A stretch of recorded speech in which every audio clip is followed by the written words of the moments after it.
Hey guys, CryptoDad here again. Thanks for joining me tonight on a live stream Saturday night, live from Michigan, where you can throw out questions and I'll do my best to get them answered. We'll talk about Bitcoin, we'll talk about the markets, we'll talk about crypto news in general. I'm going to move some crypto around for you. I'm going to focus on liquidation tonight. That seems to be what most of the people are asking me about lately. And of course, I'll take your questions. I'd like to remind you this is not an investment forum.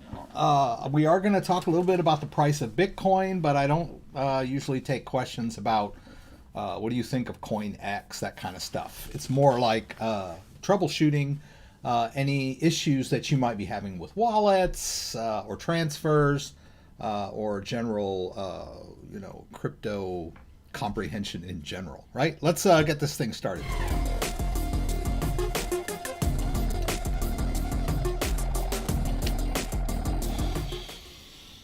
Okay, here we go. All right, welcome everyone. Sitting here with the rig. Let's see if I can get this thing. I get the rig in focus there a little bit. Glad to have everybody here. It's been a good week for Bitcoin, as everyone knows. I got some cool stuff from Ledger. They sent me some swag here. Hat. I'm not a big hat wearer, but still, it's a cool hat, right? A Ledger hat. Got a Ledger T-shirt here. I had one before, but I think it got a little too small for me. I gave it to my wife, and then my daughter inherited it, and then like a little tote bag thing. That's pretty cool. All right. Although I like this stuff, I think swag is cool and everything, but by the same token, I don't like to walk around in public and advertise the fact that I've got crypto. You never know who might decide to follow you home, right? So we draw the line. And speaking of that, I've got this cup in the mail, I guess from my mom or dad. All right, I think we're okay here. All right, so anyway, I'm looking at this screen over here thinking that's what you're seeing, but you're not. You're seeing me. That's cool. All right, so I got the I told you so Bitcoin cup. Must have been my dad. That's pretty cool. And they also sent me this thing that says I can give you a code, and I'll write it down for you, or just show you here. This is a 20% promo code. The only problem is I tested it. It doesn't appear to be working yet. But you can try it when you check out. But I tried it in my Ledger cart, and it didn't work. Usually I can just go to the cart and type in a promo code to make sure that it's working. But it's not. I sent them an email, though, so if I do get that code, I will let you know. Let's go over here. Welcome, everyone. I'm going to turn that camera off just for a sec. Welcome, everyone. Scott Lee is here. That's great, as usual. I love when Scott's here. Mr. David is here. That's great. I'm glad to see that you're here, Mr. David. Can't keep up with all that's happening in crypto. I'm just going to stay in hodl mode for now in the distant future. Maybe the end of 2021 cash out. Not a bad strategy at all. Those of us who can barely wrap our heads around Bitcoin and that manage to buy it and hold it are doing well, right? So we don't have to know everything about Bitcoin. We don't know how to, we don't have to know everything about wallets and all that DeFi and all that stuff that's going on. I do. I try to keep up with it. But those of us who are just managing to hold on to some Bitcoin are doing fine. So kudos to you, Mr. David. Glad to hear it. You should be great. Scott's here. Yay. Let me pop out chat here and just move it over so that you guys don't have to look at my control center. Let's come on. Okay, there we go. All right, and let's go over here. Yeah. So let me say hello. Christian is here. Diatom, Crazy Zane, Cricket Dub, when logging in, since Big Sur, what would be cause? I don't know why Ledger Live is crashing or restarting your computer. It could be Ledger Live. I remember there was an issue with Ledger Live a while back. There was some kind of bug that was specific to certain configurations, right?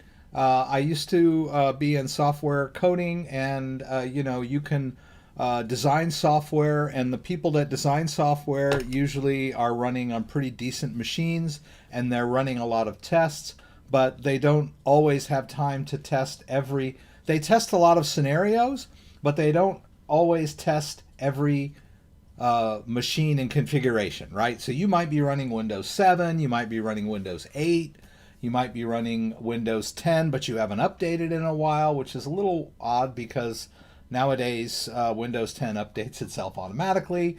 But who knows what kind of configuration you're running on, and you might just have that odd combination of hardware and software on your machine that is going to cause Ledger Live to crash, all right? And it's not your fault, right? Ledger just didn't consider running their software on your particular configuration. And then they kind of have to figure out what's going on and then fix it and all that stuff. So it's possible that it's a bug in Ledger that's causing Ledger to crash on you, Ledger Live, their software. Or there's something environmental on your machine that needs to be taken care of, right? And you're like, oh no, my machine's running fine, everything else runs fine. Yeah, well, but sometimes if you haven't computer performance degrades over time. If you've got like a 3-4-year-old machine, it will degrade in performance over time. I personally like to wipe my disk clean completely and reinstall Windows fresh, and then reinstall all my apps, and then restore all my documents. I know that's a lot, but it keeps my machine in good working order.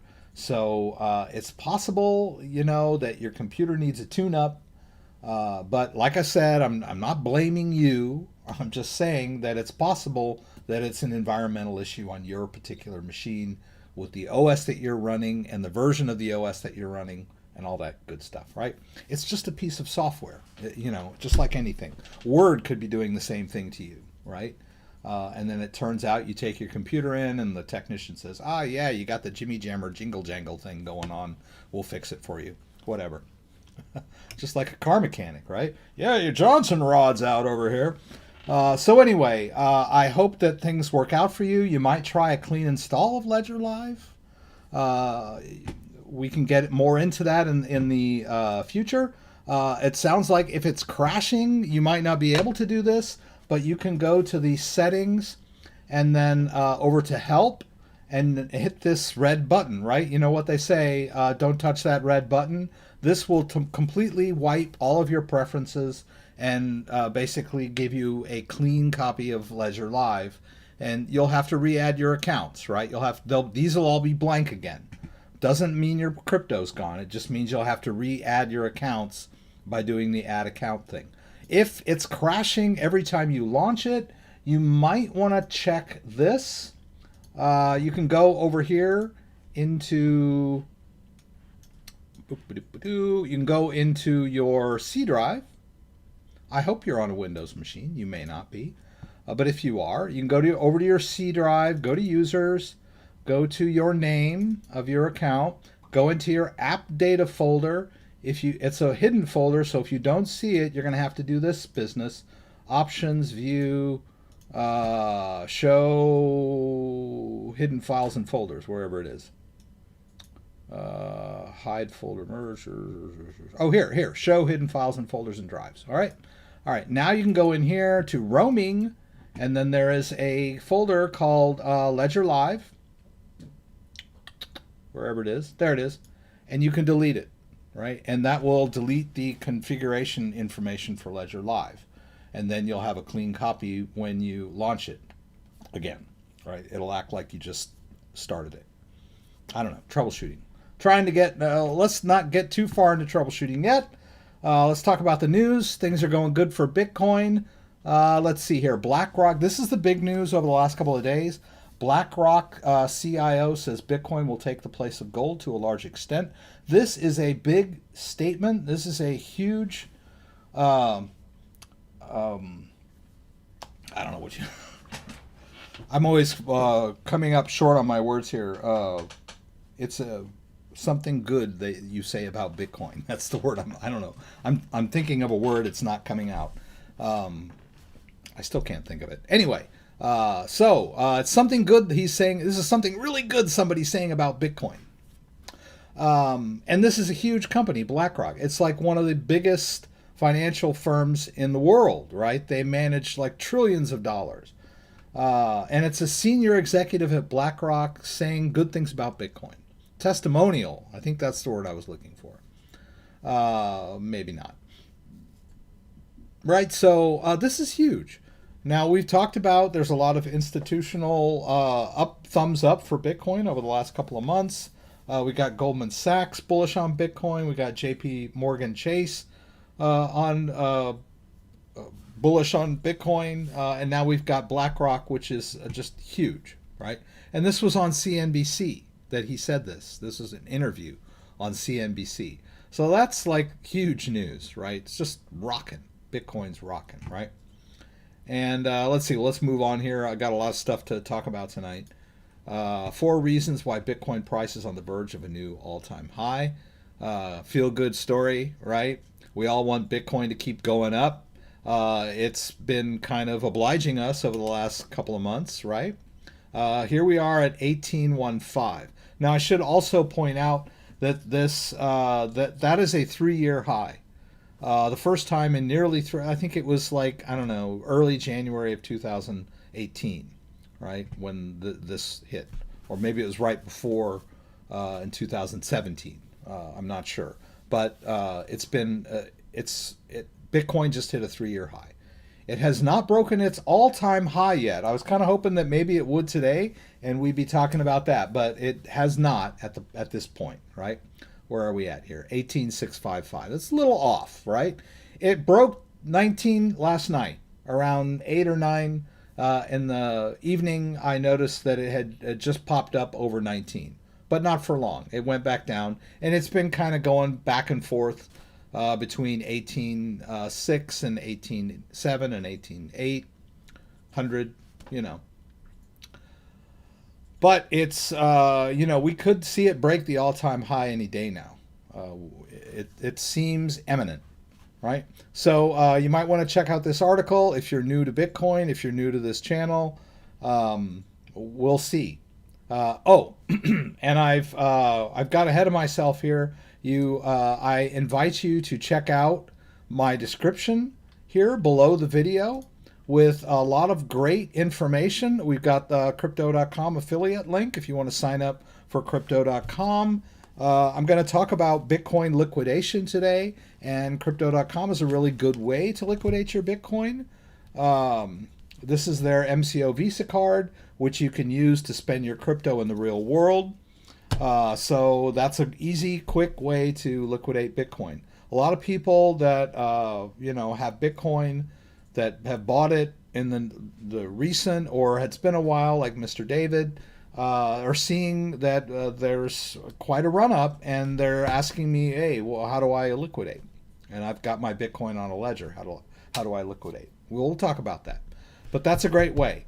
You can also withdraw to your bank account on Crypto.com. You can withdraw to your bank account on Coinbase. I'm going to cover that. Kraken. So this is my Kraken affiliate link. Here's my affiliate link for the Ledger website. I'll get a little bonus if you buy your Ledger using my affiliate link. I encourage you to do that. We got the Brave browser affiliate link. I think this program is coming to an end, but for me, they're not going to give me any more BAT, but you'll still be able to use this link to download Brave, right? It's a great browser. I like it. Here's Binance US. Here's Coinbase. You get a little bonus if you use my link to sign up for Coinbase. Here's a link to Mastering Bitcoin. We've got DeFi sites that I've listed down here. If you're going to dip your toes in DeFi, the Ethereum DeFi websites, the big ones, the DeFi guides for Binance Smart Chain websites, the Binance Smart Chain DeFi sites for yield farming, participating in liquidity pools, trading on the Binance Smart Chain. This seems to be the cutting edge as far as I can see. And then some links to my videos on DeFi, UNISWAP, PANCAKE swap, converting your Bitcoin to pegged Bitcoin on the Binance chain, bakery swap, great videos, and then all of these news stories we're covering. So I always like to point that out for those of you who use YouTube and don't realize there's stuff down in the description, right? You never know. There is. There's a lot of stuff down in the description below. Check it out. All right, and let's go back to the news, right? Where were we? We were over here in Brave, right? I was talking about these articles about Bitcoin coming up on that all-time high. Let's see what happens. Let's see. This is good news for crypto. Pardon me. U.S. regulators seek end to bank deplatforming of disfavored industries like crypto. It's I guess I don't know if I guess it was a written rule. I thought it was an unwritten rule, but the big boys will deplatform people that they don't like. WikiLeaks comes to mind, right? You know, WikiLeaks was Julian Assange ran WikiLeaks. I think WikiLeaks is still around. But the powers that be aren't too crazy about them, so they deplatform them. The banks deplatform them, right? Visa and MasterCard deplatform them. So it's kind of a running policy of banks, and it can lead to censorship, right? That banks would refuse to allow certain industries to use the banking system, basically. So, but then there's this new proposal for regulators that, what is it? End deplatforming, right? And this is good news for, it wasn't necessarily directed at crypto, right? You notice it's in parentheses over here, but it was just a general policy. The Office of the Comptroller of the United States proposes a rule prohibiting large banks from discriminating against legal but disfavored customers, like oil and gas business, independent ATM operators, and of course, crypto companies, right? So this is another big breaking news story that is positive for crypto in general, right? And of course, we're hearing more and more about crypto putting banks out of business with DeFi, right? And we'll see where that goes. All right, so I would like to point out a couple of stories. The guy that everybody in crypto loves to hate, we've talked about him quite a bit ever since I've been doing this live stream, Nouriel Roubini, who is famous for Bitcoin bashing. I think he's also famous for calling the financial disaster of 2008, right? He called it. Right, that's his claim to fame. He's like, a few months before the crash, he called it. Right, yeah, that's his claim to fame. But he's also a very famous Bitcoin basher, and he got interviewed again, and he goes, has admitted Bitcoin could be, right? Baby steps, right? Could be a store of value as price suddenly soars, right? I'll bring this up again. Dun, dun, dun, dun, dun, dun. I told you so, right? But I thought I'd bring up this. And then another famous Bitcoin basher, Peter Schiff, accidentally called the exact bottom for Bitcoin. He's a famous gold bug. These are both smart guys. I mean, I got nothing against them personally. Everyone's is entitled to their opinion, and these are guys probably a lot smarter than me, right? But they're experts in their field, but they have taken a dim view of crypto in the past and probably still do. But I kind of like these two articles where they kind of had to admit. I don't know that Peter Schiff admitted anything, but they brought up the fact that he's had numerous Twitter exchanges with the Winklevoss twins over Bitcoin. right? And it wasn't so far, it wasn't that long ago. His tweet, at the time Bitcoin was trading near its 2020 lows of 3,600. On Tuesday, 8 months later, CryptoBill did not mince words as the asset hit 1,700. This tweet marked the exact bottom, aka point of maximum opportunity. With Bitcoin crashing below 4,000, I don't feel so bad about having lost all my Bitcoin, the tweet read. Yeah, I guess somebody gave him some Bitcoin and he couldn't get it. He forgot the password or whatever. He claims he didn't forget the password, that it's a bug or whatever, and he lost his Bitcoin. We don't know how much Bitcoin it was, but that, people do lose Bitcoin. I've lost Bitcoin. It's, it doesn't have a lot of safeguards, right? It's, there's no handles on the roller coaster, right? There's no seatbelt. You're totally responsible for your own Bitcoin, and it's possible to lose Bitcoin. People have done it. That's one of the things that people talk about when they talk bad about Bitcoin. That's one of the cons, right? That people can lose it easily, and they can, right? You have to be careful, right? That's why I'm here, right? To help you guys. All right, so here we go. I wanted to talk a little bit about liquidation tonight, but I would also like to talk a little bit about what are you willing to do to secure your Bitcoin. I've got Ledger Live here right now. This is the account interface where we can see the accounts, but I would like to I just did a video this morning about the updating your firmware, and let me see if I can get it here. Let's upload. Here we go. I'll give you guys a link to that guy, right? So I did a video on updating the Ledger Nano X firmware, and this is a Ledger Nano X. It was given to me, right? So it's easy for me to say, oh, you should always have a backup in case something happens, right? Because I have a free one, right? I got a bunch of them. I bought them. They've been given to me, but I've bought my fair share of Ledger devices, right? So, but the point I'm trying to make, if there is a point to this, there's a point. The point is that I have a backup device. If I were to run the firmware update and brick my Ledger device, this is what happened. I've heard that this happens to people. It's never happened to me. But they say, okay, I'm running my Ledger Nano firmware update and my device gets bricked. And they're freaking out because they lost all their crypto and they're mad and blah, blah, blah. All right.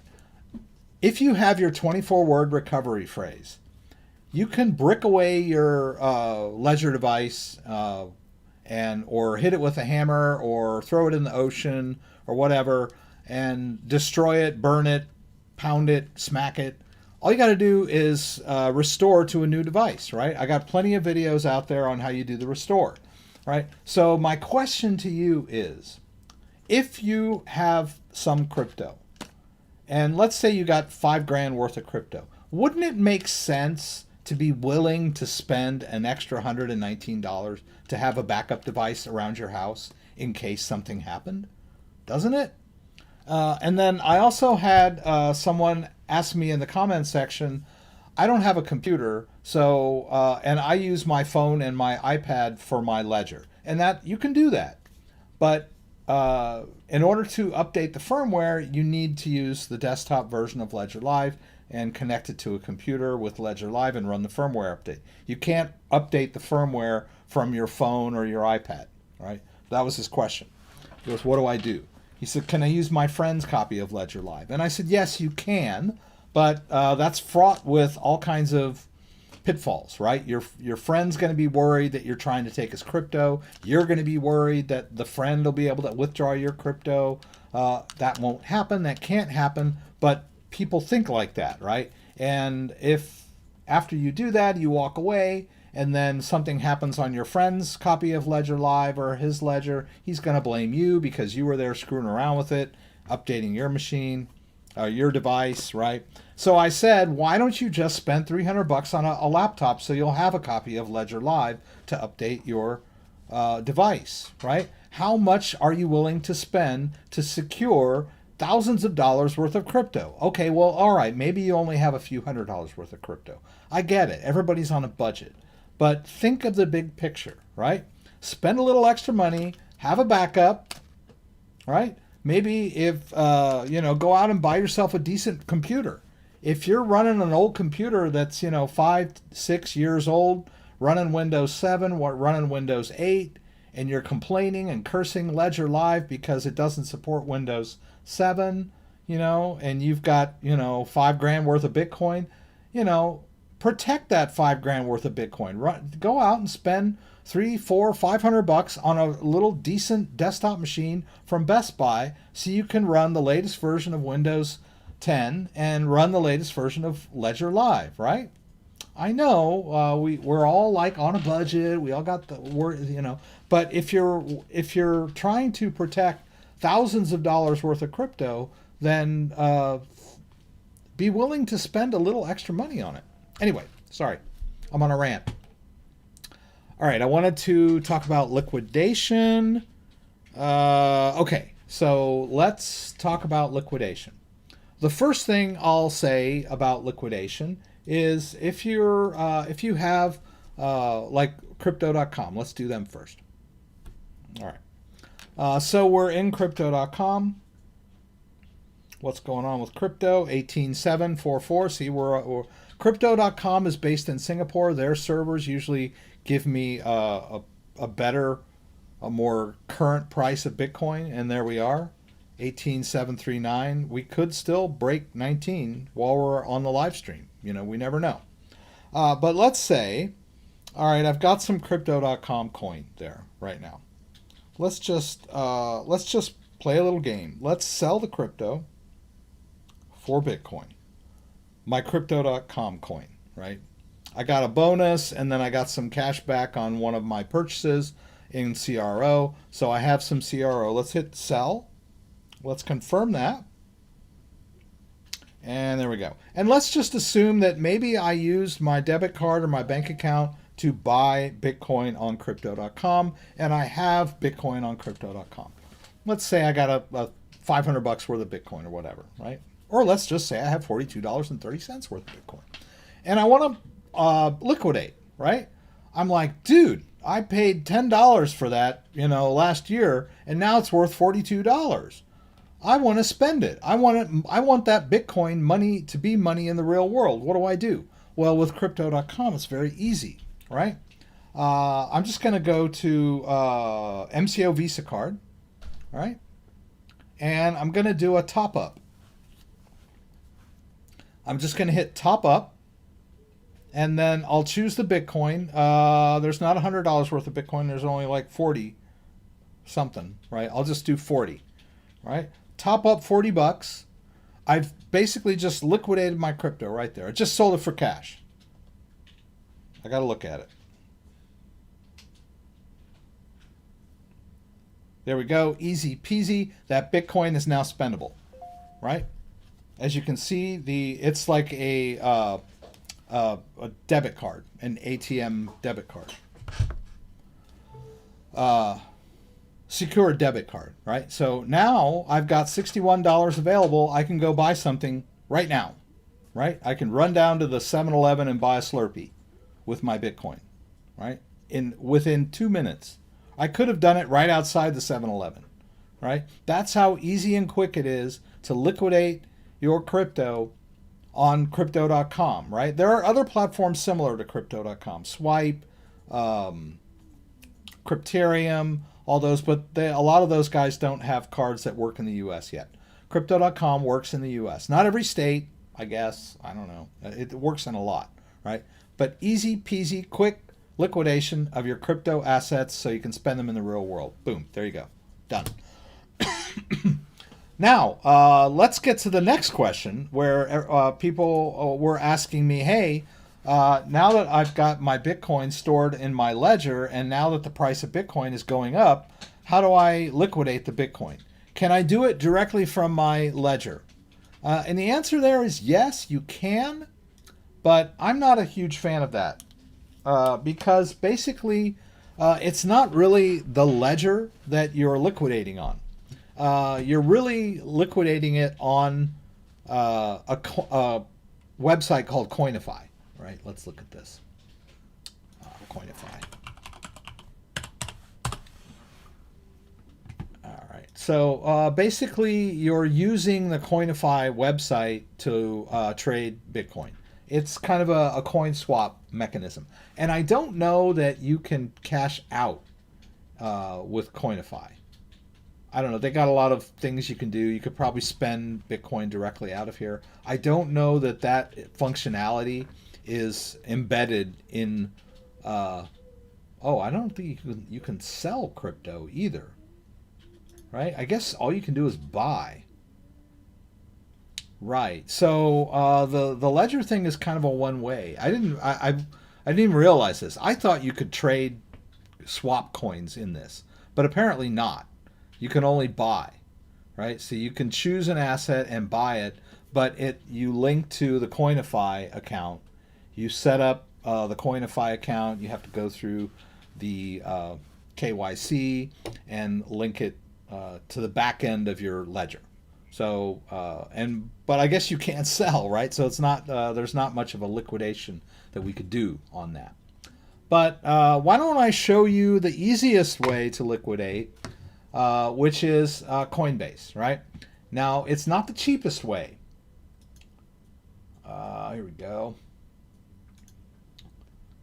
But it is what I consider one of the simplest ways, right? Let's just get ourselves signed in here. We'll need our two-factor authentication. Oops. Oops. That was weird. Oh, seriously? What are you doing to me here? Okay. Ah! You're kidding me. You know what? Somebody told me about this. I can't... oh, this is going to suck. Wow. Okay. Wow. That's really going to screw me up tonight. Ouch. I cannot... Wow. I wonder what the guy did for that. My Google Authenticator keeps crashing because I just ran the update on my iPhone. And I had somebody tell me that the other day. And I was all like, oh, that could never happen to me. But now it's happening to me. I can't get into my Google Authenticator. So now I'm like totally screwed. Can't get into my Coinbase account. There's all kinds of stuff I can't do tonight because of that. What I'm going to do... Oh, that's weird. Okay. What is going on here? That's really weird. All right. I am going to reboot my phone and see if that helps. Yeah. Boy. That's like really screwed up that I can't use my Google Authenticator. I don't know what he did. The guy called me and asked me about it. I mean, I'm not permanently locked out of my Coinbase account, right? I could do this. Unable to submit one-time code. I've lost my Authenticator app and go through all of this to gain access to my Coinbase account. That is possible. Right? But it's a hassle, and it takes days. Oh, boy, this is really not a good time for this to be happening to me, is it? Okay, there's other stuff I can do. That's all right. It's not, we're not totally... But, yeah, that's kind of messed up. My Google Authenticator crashing.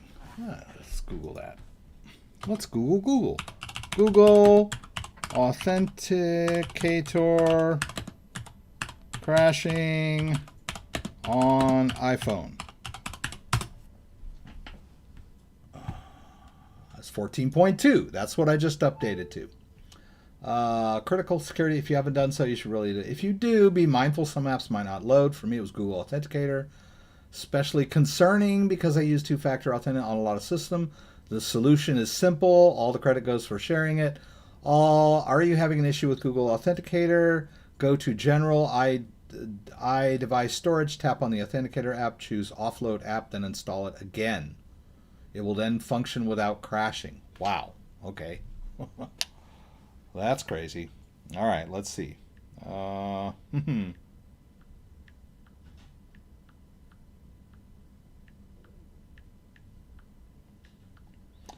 believe it when I see it. I sure hope that this works. So let's do that, right? You guys can go along with me here. This may be happening to some of you. I don't know. Whoops. Oh, I got to turn on.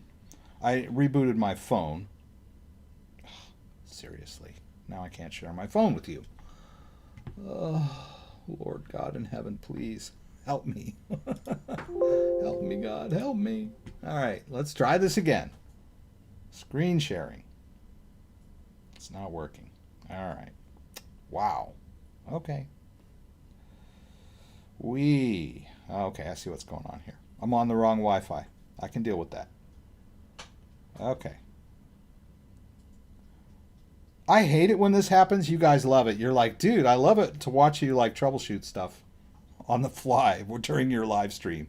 I'm like, I hate it. Okay, so here we go.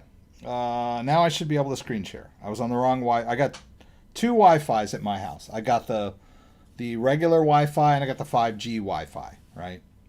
So my phone needs to be on the 5G for the sharing, right? The internet 5G. I was on the other one. I was on the internet, right? All right, so here we go. Now, what are they telling me I need to do? This is crazy. All right, first of all, let's try to open it again, see what happens. Still crashing. Okay, go to General, iDevice Storage. Tap on the Offload app and then install it again. Wow. Okay, that's scary. Okay, once you offload it, it's going to ask you to reinstall. What? What's really nifty about this is it offloads the app without losing the data. Being this is critical, I don't lose it. Providing instructional on what to do. Okay. Once you offload it. Okay. iDevice storage. All right, where is that? I'm not too crazy about iDevice storage, right? Ugh. All right, where is it? General. Okay, let's go to General. All right, there's iPhone storage, iDevice storage. Huh, okay. Where's iDevice storage? I don't see iDevice storage. Oh, it could be an iPad, right? This is iPhone storage. All right, so let's do that. All right. Tap on the Authenticator app. Okay. Should be under G, right? Google. Oh, come on. Did I pass it?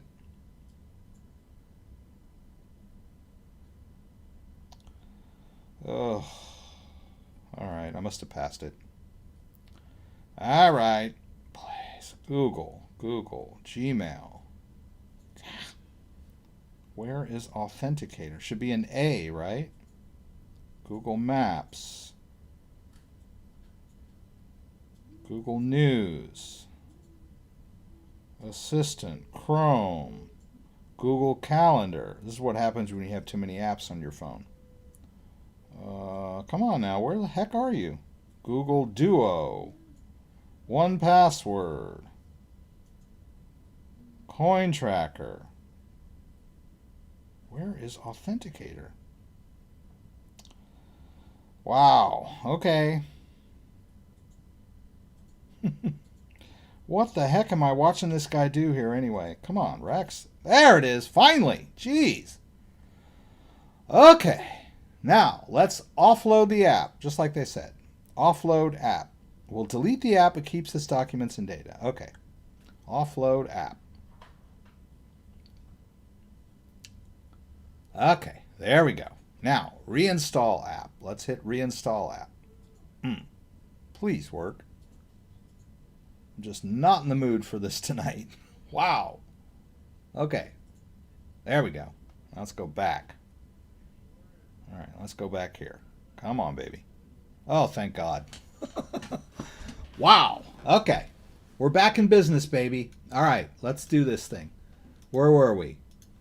Let's see. We were in Brave, trying to log into our. All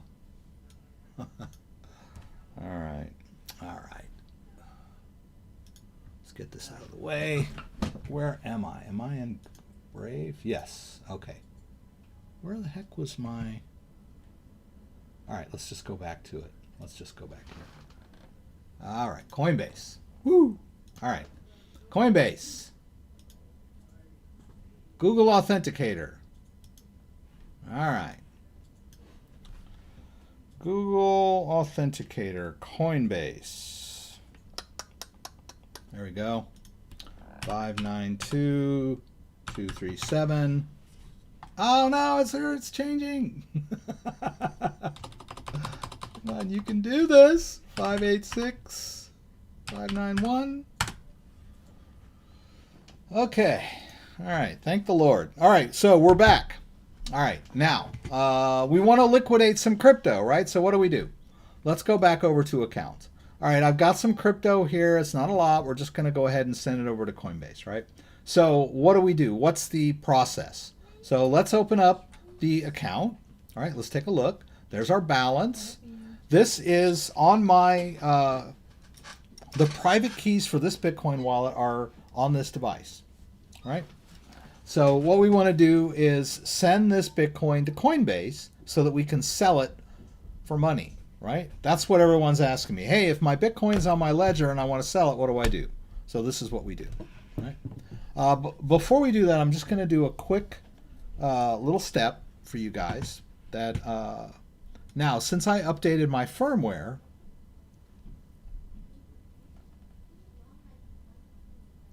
I got this crazy thing, which I hate. Right? My ledger device has gone to sleep. Right? This really can't. Whoops! Come on, Rex. Right? And it wants me to enter my PIN code. That drives me up the wall. It happens a lot when I'm troubleshooting with people. I'm trying to help them through a Zoom session or whatever, and then, oh, my ledger went to sleep. I'm like, okay, you got to re-enter your PIN, and it's kind of a hassle. So let's fix that right away. All right. All right, so here we are. We're back at the screen. Let's hold both buttons for a few seconds, and that will take us to the control center. Right? Let's navigate over to Settings. Let's hit both buttons. Now let's navigate over to Security. Let's hit both buttons again. Let's go down to Auto Lock. Right? Let's hit both buttons again. And instead of the 10-minute auto lock, which is the default, let's scroll back up to No Auto Lock and hit both buttons. Boom. Now we don't have to worry about the ledger going to sleep on us. All right. Let's back out of everything. Now we're back here. All right. All right. Now, Coinbase. So we're in Coinbase. We're going to go to Portfolio. We're going to go to Bitcoin. And we want to do a receive, right? We want to receive Bitcoin. All right. We do understand that we're only sending Bitcoin to this address. Instant transfers. Transferring on the blockchain can be expensive. However, if both you and the other party use Coinbase, okay, it's not going to, we don't need that because I'm not sending Bitcoin I'm not receiving Bitcoin from another Coinbase user. I'm sending it to myself from my own wallet, right? There is the Bitcoin address of my Coinbase account.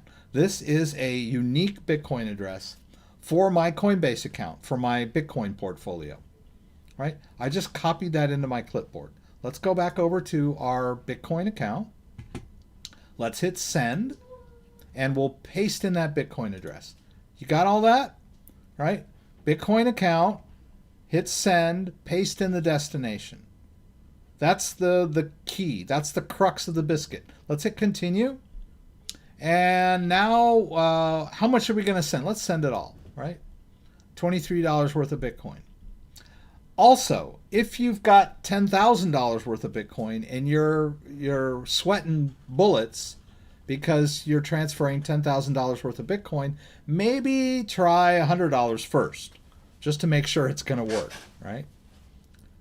Always start with a small amount first, just to test transaction. Even the pros do that. If you've ever read any stories about whales moving huge amounts of Bitcoin, you'll always hear that they'll say something like, somebody just moved 10,000, somebody just moved 2,000 Bitcoins, which is like $500 million from one wallet to another. And then if you read the article, they'll always say they started it off with just sending one Bitcoin. Even the pros know that if you're sending Bitcoin from one place to another that you've never done before, always try a test transaction first to make sure it's going to work before you send the mother load. All right. All right. So we're sending $23. There's an overview of what we're doing. That is the address of my Coinbase account. All right. Let's hit continue. Now it wants me to open the Bitcoin app on my device. Notice that it even says that on the device, right? That's a new feature. Let's hit both buttons there. So we're in, it automatically queues up the Bitcoin app. All I need to do is hit both buttons. All right, now it wants me to review. All right, so I need to hit this metal button. There's the amount, there's the address. I hit accept. Now I need to confirm the fees, right? It's two different transactions. Let's move over. There's the Bitcoin fees, very, very small. Bitcoin fees that you pay on the Bitcoin blockchain. Accept and send. Right? The Bitcoin blockchain is a peer-to-peer decentralized network, and the people that run the network, that maintain the network, the miners, are rewarded with Bitcoin. And that is why that's their incentive, right? So it's a community project. So when you send Bitcoin, you pay a little bit to all those miners in fees so that they will continue to maintain the blockchain network, right? It's decentralized, right? You're not paying a centralized person. All right, so there we go. Well, we can just close this.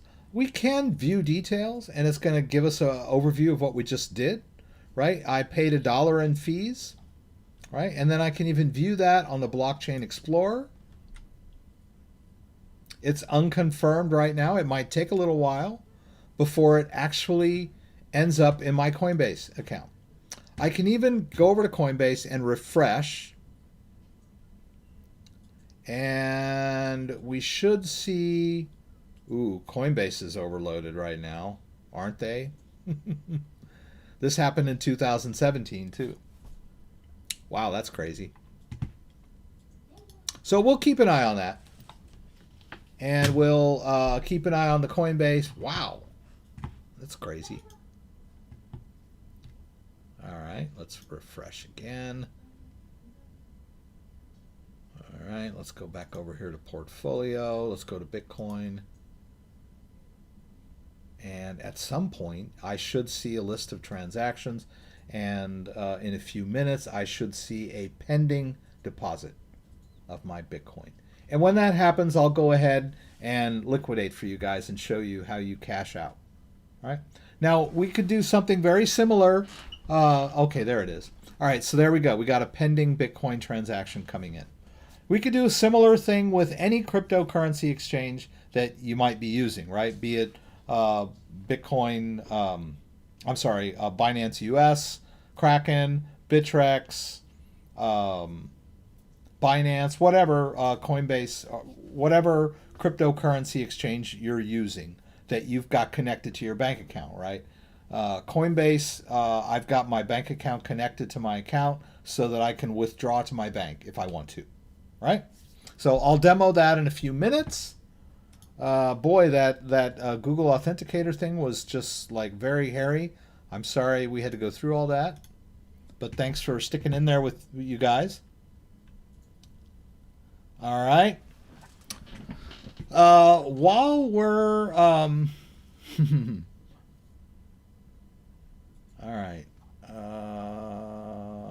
I don't know if Ledger is going to have a Black Friday thing. XRP is indeed going to the moon, as well as Ethereum. Ethereum's on a tear. When I woke up this morning, Ethereum was like 550.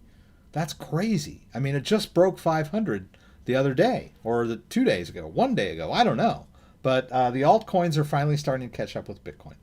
While we're waiting for that Bitcoin to come into my Coinbase account, I would like to go over some features of Ledger Live for those of you who are Ledger Live users. I'm sorry if I focus so much on the Ledger device. I personally feel it's one of the most secure and convenient ways to store your Bitcoin, right? There's a lot of trade-offs in life and in crypto, right? You've got very, very, very secure hardware wallets that are difficult to use and painstakingly slow. And then you've got this Bitcoin hardware wallet, which I find very simple and easy and convenient and quick to use. So it has just the right amounts of security and usability. That's why I like the Ledger. Now, there's also the Trezor. Trezor is also very good. I've done some videos on the Trezor device. It's also a very good hardware device that's supported by a lot of websites, third-party websites. The Ledger is also supported by a lot of third-party wallets and apps. So it's a versatile device. So that's why I use it. I don't recommend keeping the bulk of your crypto on an exchange, right? But I will say this. That process of me sending that Bitcoin over to Coinbase could take a while, right? I had someone in the comment section that said, hey, is there a quicker way to get my Bitcoin over to Coinbase from my Ledger? Because while I was waiting to transfer my Bitcoin from my Ledger to my Coinbase account, Bitcoin went down $900, right? I hear you, right? And so my reply was, well, it could have just as easily gone up $900 while you were waiting for it to transfer, right? So you got unlucky. But if it's your intention to sell your Bitcoin at a certain price, then perhaps it might be convenient for you to leave a certain percentage of your Bitcoin on the exchange. So, for example, if you've got 5 Bitcoins, all right, this is just a hypothetical, and I would recommend, and you're planning on selling it when it gets high, right? Then keep 4 Bitcoins on your Ledger device for long-term storage, and keep 1 Bitcoin on Coinbase to sell if the price goes crazy, right? Doesn't that make sense? Keep whatever percentage you feel is important to you. If you think you want to liquidate quickly, just keep it on the exchange, right? If you're planning on selling, right? If you're planning on storing it long term, then keep it on your Ledger, right? But don't freak out when, I say, well, you should keep your crypto on your hardware device safe and secure. And then the price starts going up and you get greedy and you're like, hey, now I want to sell some of it, but I can't get it over there in time because this process is time consuming. Well, then keep a small percentage or a large percentage or whatever percentage you feel is appropriate on the exchange so that you can sell it when you need to. All right?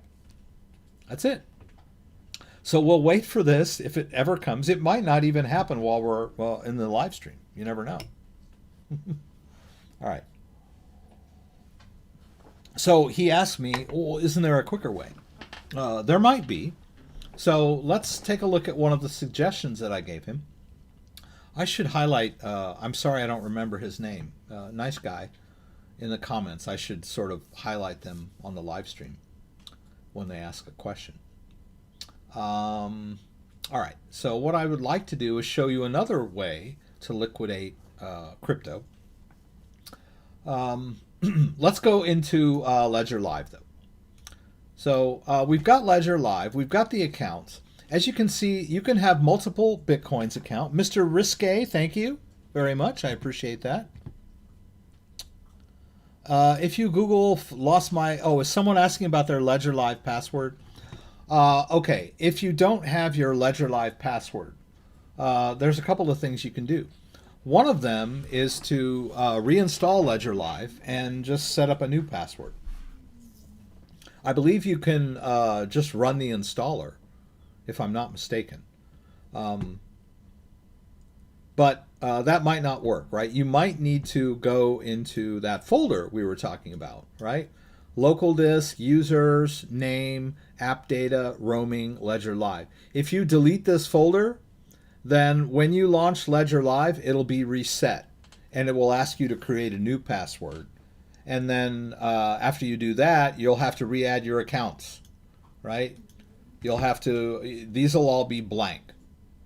And then you'll have to add the account. But so what's so bad about that, right? It's not that bad, right? Let's see if I can do one here.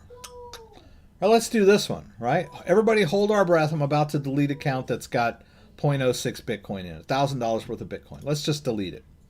All right, let's delete it. All right, we'll go up here to edit account and we'll hit delete. Oh, I should also point out that you can do that from the account interface now. You didn't used to be able to do that. You can just right click it and choose edit account, which I think is cool. So let's go back. Let's get rid of this Dogecoin. I did that as an example. It's empty. Let's right click it, hit edit account, and hit delete. It's gone, right? There's still a Dogecoin wallet on my Ledger device, right? A private key for a Dogecoin wallet. But I'm not using it. It's empty, so I'm going to get rid of it. Let's delete this one. Let's hit edit account. Let's hit delete. Let's hit confirm.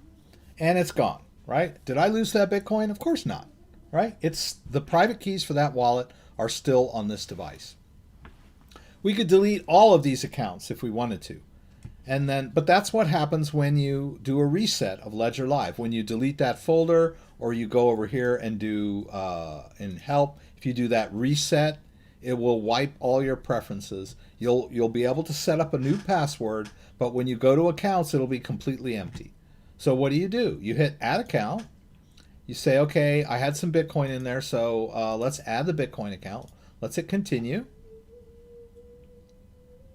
And we're going to need to be in the Bitcoin app. Well, we already were because we just transferred some Bitcoin, right? Now it's going to show me all of the wallets that I've ever created on this device. I've created quite a few of them over the last several years. Most of them are empty, but they do have transaction histories, so they will show up here. The ledger will find them, right? Because it's basically querying the device. And lo and behold, look, there's that that Bitcoin account that had 0.06 Bitcoin in it. All right, so let's hit, let's deselect all and just choose that one, right? And I can even edit the name here. I can just call it the same thing I had before, main, add account. It's back. Right, there it is, no problem. You can delete and add your accounts all day long. And you don't need to restore this device, right? This device has the wallet information in there, right? If this thing fritzes and you have to do a restore, that's a completely different story. But in Ledger Live, you can wipe Ledger Live completely off your computer, reinstall it, and re-add the accounts by just connecting the existing device, right? You don't need to like restore the device when you reinstall Ledger Live, right? Ledger Live is simply an interface to this, right? So we can delete our accounts and add our accounts all day long. No problem. Crypto never disappears, right? It's always safe and sound right here on the device. Private keys on here. Let's look at another couple of things we can do with Ledger Live. So I can go to my Ethereum account, right? And you can see this is an Ethereum wallet. It has some Ethereum in it. And it also has some ERC20 tokens in there, right? Now, some of these, maybe I don't want anymore. Let's see, where is the one? I don't see it. Oh, let's say I just want to hide these accounts because I don't really care to see them anymore. Let's say, for an example, let's do this data coin, right? I don't really want to see it anymore. It doesn't have that much crypto in there. Let's just hit hide token because I don't want to see it anymore. Let's say maybe I don't want anyone to see my tether, right? There's $500 worth of tether in there, and grandpa and grandma are coming over and I'm going to show them some of my crypto, but I don't really want them to see that I've got 500 bucks worth of tether in there. Maybe I owe them money, right? Who knows, right? So I'm just going to choose, oh, it has buy on there. That's kind of weird. Huh. Okay. Let's hide token on tether. Hide token. And let's see what else we got. All right. Now, but let's say we need it back, right? What do? Let's go over to settings, accounts, and this is a list of all of the ERC20 tokens that I've hidden because I don't want to see them anymore. Right? And I can get them back, right? I can hit tether to unhide it and go back. And now I should see it again. It might not, right? I had to jingle around with mine earlier. I went here. I went to accounts and I chose, what did I choose? Hide empty tokens. I deselected that. So now let's go back. Let's go to this account. And you can see there's a bunch of zero balance tokens in there that I didn't really want to see anymore. And I still don't see the tether. I've had some trouble with it when you turn it on and off real quick. It I don't know, it takes it a minute, but that's okay. We're patient. Let's hit about our accounts and let's go back and hide those empty balance tokens again.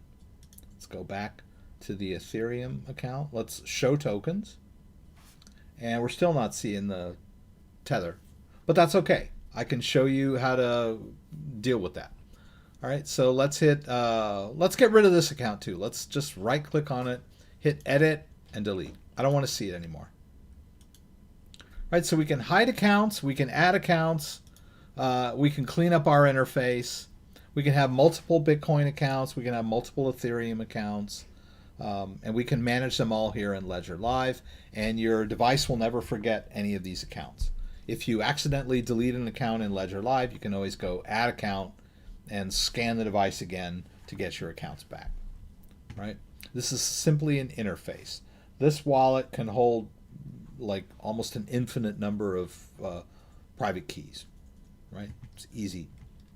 All right, so I'm still not seeing that tether. Is it there? No, it's not. All right. So, but what I wanted to show you guys was I'd like to buy a little bit of Ethereum and put it in this account and with my tether, right? So how would I do that? So let's go over to a site called CoinSwitch Pro. Let's see if this thing is... Oh, see, it's confirming now. That's the Bitcoin that we sent to Coinbase. Coinbase has probably logged me out at this point. Still pending, right? That's why it probably would behoove you to have some on the exchange if you want to liquidate. All right, so we're going to go to CoinSwitch Pro.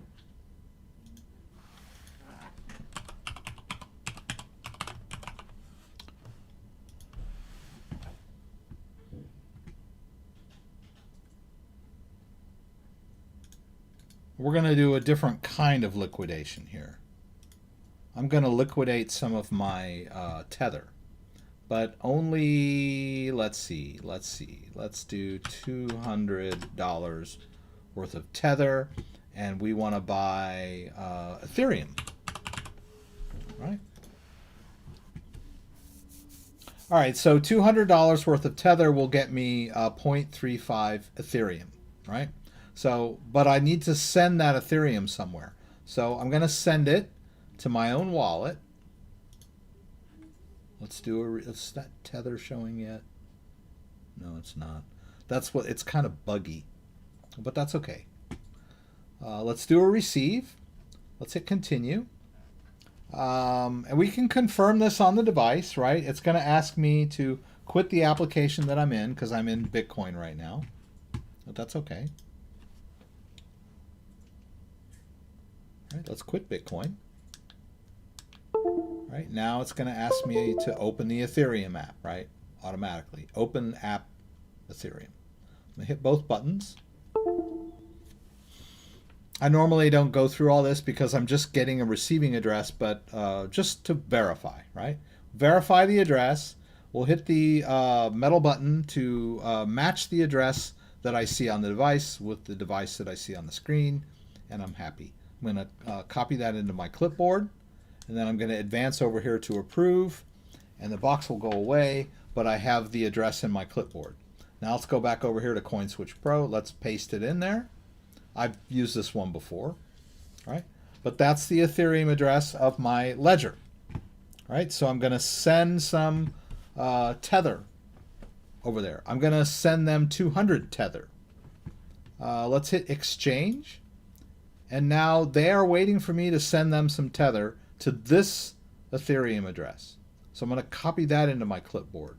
Let's go back over here and see if I see my Tether yet. It's still not showing me my Tether. I'm going to exit and relaunch it one more time. Just give it one more chance to show. Remember, I hid the Tether and then I unhid the Tether. And then it takes it, it gets jiggy, right? It doesn't remember. All right, let's go back. Come on, Tether, where are you? Still not showing. Okay. All right. Ledger Live. You're going to do me like that in the middle of my live stream. That's okay. I can deal with it. Let's go back over here and see if it's still hidden. It's been unhidden. We can do this. This is what kicked it in for me last time. But it's not. Okay. All right, so what do I do? I know it's there. It's not showing. So what do I do? All right. Let's turn that back off again. Let's go back. One more time, I'm going to ask it to show me my Tether. It's not going to show it to me. Okay. All right, so what are we going to do? Let's go to my Ether wallet. I can do the same thing. I can access my Ethereum wallet using my Ether wallet, right? It's a third-party wallet that interfaces with my Ledger device, right? I'm gonna look, they have compatibility with a lot of other devices, right? The Trezor, the Keep Key, Bitbox, a bunch of them, right? I'm gonna choose Ledger, I'm gonna hit continue. My Ledger is attached, and I've got the, I'm in the Ethereum app right now, right? So I'm gonna pull this thing down, have to go to Ledger Live, we'll hit next. It's going to go through all this weird stuff. All right, there's the wallet that I'm that the Tether is in, right? And then I'll highlight that wallet. See, that's the same balance we see here, right? 1.9 ETH. It's the same wallet. I'm just interfacing it with it. I'm just accessing it with a different interface. I'm going to hit access my wallet, and there's that balance. Right, and then over here on the side, it's going to load my ERC20 tokens. Lo and behold, there's that Tether, which I know is there. It's still there. Let's go over to send. And instead of Ethereum, we're going to send Tether. US Tether. We're going to send 200 because that's what we promised CoinSwitch Pro we would do, right? We're going to send 200 Tether to this Ethereum address. So let's go back. Let's paste in the Ethereum address of CoinSwitch Pro. Let's hit send transaction. Now it shows, see my device? It interfaces just like Ledger Live, right? It wants me to review the transaction. There's the amount. There's the address. There's the fees. Let's hit accept and send. All right. Now I confirm it on the website. Confirm and send. Success. I should mention, too, that down here below, you've got this transaction fee. You can hit edit your transaction speed. Mine is set to fast. That's the one that I used last time. It remembers that, so it's set to fast. You could set it to regular or economy. But when the Ethereum network is overloaded, your transaction might not get processed, right? Because you've set your transaction fees really low. You can also do that in Ledger Live. I had a friend of mine who like pulled it way down because he wanted to save a couple of bucks, and then it took like a month to go through, something like that. Not a month, maybe 3 weeks. It took a long time, right? So okay, yeah, be a big spender, spend a little extra money to make sure that your transactions go through in a timely manner, right? We can go over here, and 709 is success. I already sent it. Let's look over here. CoinSwitch. Bam. CoinSwitch Pro saw the tether coming in already. Right? Now it's awaiting the confirmation. I can click on that, and I can watch the process of me sending that tether. Right? So this is similar to a decentralized exchange, right? It's a site where I can swap almost a lot of different coins for each other. Very different than an Ethereum-based decentralized exchange. An Ethereum-based decentralized exchange, I can only swap one ERC20 token for another, or for Ethereum, right? Now, in this case, I was swapping an ERC20 token for Ethereum. So I could have done this on another exchange. If I could have done it on Uniswap if I wanted to, right? But I could have also swapped Bitcoin for Tether, or swapped Tether for Bitcoin, right? So that's another way to liquidate, right? I could have done the same thing with Bitcoin. So let's say I wanted to send Bitcoin, BTC, and I wanted to buy, I wanted to cash out and buy, let's say I wanted to buy US Tether, which is probably what I did to get that Tether in the first place, right? Oh, that's way too much Bitcoin. 0.05, right? So for 0.05 Bitcoin, I get 914 Tether, right? So, and I could store that Tether in my own wallet, right? Because I would put the Tether address of my Ethereum wallet. Where is that damn Tether? Is it still going to show? Yeah, there it is, finally. It showed up. Hey, okay. So it sees that I sent 200 out even too, right? But if I wanted to, I could hit receive, get that Tether address, and put it here. It's the same address, right? It's the Ethereum address. And that way I could liquidate my Bitcoin for Tether, right? Bitcoin is on a high. I'm thinking it might go down next week or whatever. I want to lock in my gains. I can liquidate my Bitcoin for Tether. That was the advice that I gave the user that asked about a quick way to liquidate his Bitcoin. So there were two options. One, keep some Bitcoin on the exchange that you plan to sell so you don't have to wait. Or use CoinSwitch Pro. Might be a little faster than sending it to Coinbase. Let's go back to Coinbase, see where we're at. It might have logged me out at this point. Ah, okay, there, it made it. All right, so now that we've got the Bitcoin in our wallet, how much do we have? 33. At least we can go here. Right, there's like $33 worth of Bitcoin.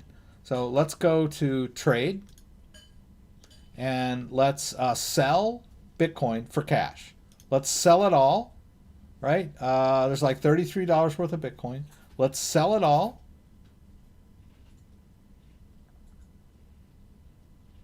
And that should happen soon. If it does, it should happen soon. There's another nerve wracker, right? How long is this going to take? Let's see.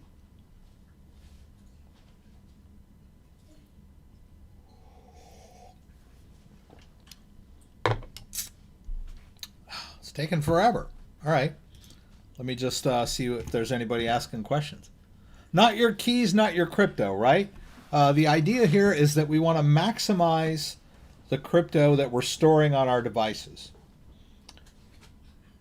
depending on our strategy, right? So if your strategy is to hold your crypto long term, then by all means, keep it stored in your own wallet.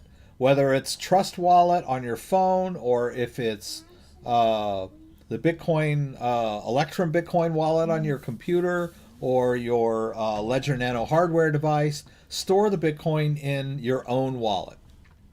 All right, my order was submitted. We will email you when the order status updates. Wow. Okay. When is this thing going to be cash? Let's see. Huh. That's weird. Yeah, Coinbase is painfully slow sometimes, especially this time when Bitcoin's at, pumping. Now, you could also do this on Coinbase Pro, right? Come on now. Where is this portfolio? Okay, there it is. All right, there. It's US dollar now. All right. Let's go to US dollar. Now let's withdraw. Withdraw. All right. You'll notice I paid some fees along the way there. Let's hit continue.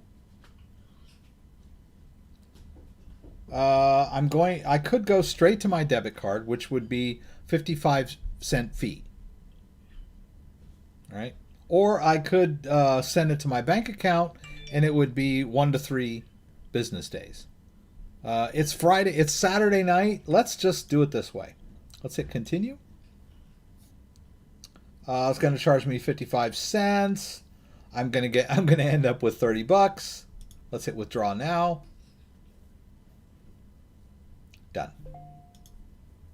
Okay. I just got an email from them. Let me go over to my Chase app and I'll tell you.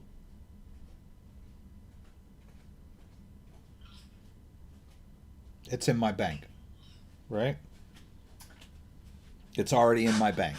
Now, if it was like $5,000, your instant fee would probably be higher, right? It would behoove you to just be patient and use the bank option, which takes 1 to 3 business days. My experience is that it it's usually in your bank account within 24 hours. It's pretty quick. They give themselves that leeway of 1 to 3 business days just in case, right? But right, if you do it on a Friday or if you do it on a Saturday or a Sunday, it might not show up until Tuesday, right? But if you do it on, say, a Wednesday, you'll probably see it like Thursday morning, right? And I chose that instant option. It's in my bank account right now, right? So that was a small amount, right? We took it from our ledger, we transferred it to Coinbase, and then we sold the Bitcoin for US dollar, and then we went to withdraw, and we chose the cash, the debit card option, and we got the money in our bank account right away, right? I can run out to the liquor store and buy a bottle right now with my debit card. Or I could simply pay up my credit card. Let's say my credit card bill is due and I need to pay it right away, but I'm not getting paid till next week. So I'll sell some of my Bitcoin on Coinbase. I'll transfer it into my bank account right away, and then I'll go into my bank app and pay off my credit card right now. $1,000, boom, done. Right? We just liquidated our Bitcoin. So I showed you a couple ways to liquidate. Right? We did the we did the Crypto.com, where we topped up our card with our Bitcoin and liquidated the Bitcoin onto our Crypto.com debit card. Right? So we could just take that debit card to the 7-Eleven and buy a Slurpee. And then I just showed you another way where we withdrew the Bitcoin from our ledger to our Coinbase account, and then we withdrew to our bank account, and now I can do my auto bill pay, right? Maybe my power bill's due, right? And the only way to pay my power bill is right out of my bank account. In fact, most of the credit cards out there won't let you pay with anything but your bank account, right? Have you ever tried to pay off a credit card with another credit card? Doesn't usually work, right? They want your bank account, right? So if you've got your, you have to write them a check if you're still living in the 80s. right? You write them a check. But I usually pay my credit cards right out of my bank account, right? But they want a draft out of your bank account. They're not going to let you pay your credit card off with another credit card. So liquidate some crypto into Coinbase, and then immediately transfer it to your bank account. You have access to those funds. And Coinbase works with several cryptos, right? We could have done the same thing with Ethereum, Bitcoin Cash, Litecoin, XRP. We could have transferred any of those assets into our Coinbase account, sold them for cash, and withdrew them to our bank account within minutes, right? I don't know, what did it take me, about a half hour total to do that? It's not bad, right? Mr. Reek, I want to thank you again for the $5 tip. I'm going to scroll back up here. Boy, some people getting... I'm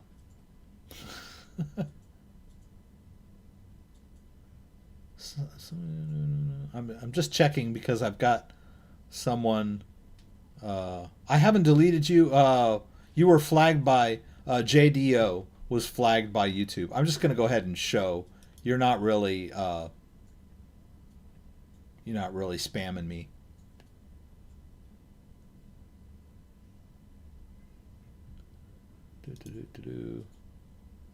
Oh, it's like I have to hit every one of your messages.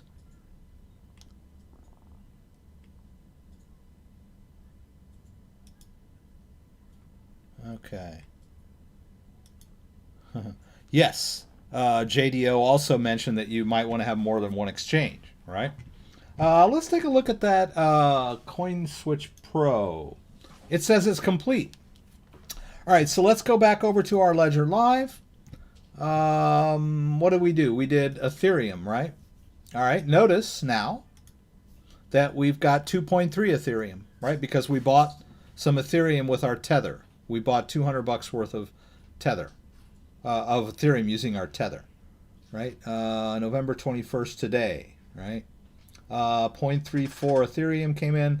According to this, it was $192.46 worth of Ethereum. Don't put a whole lot of stock into that either. You're like, oh my God, I used $200 and I only got 192. You did pay some fees, right? But their evaluation of how much that Ethereum is worth is they may be querying different servers for that current price of Ethereum. Right? If we look here, oh, that's my mom. Know what movie we are watching? Let's see. Oh yeah, Ferris Bueller's Day Off. Ferris Bueller's Day Off. Oh man, I should have put that up for you guys. Do you know what movie he's watching? Of course that's Ferris Bueller's Day Off.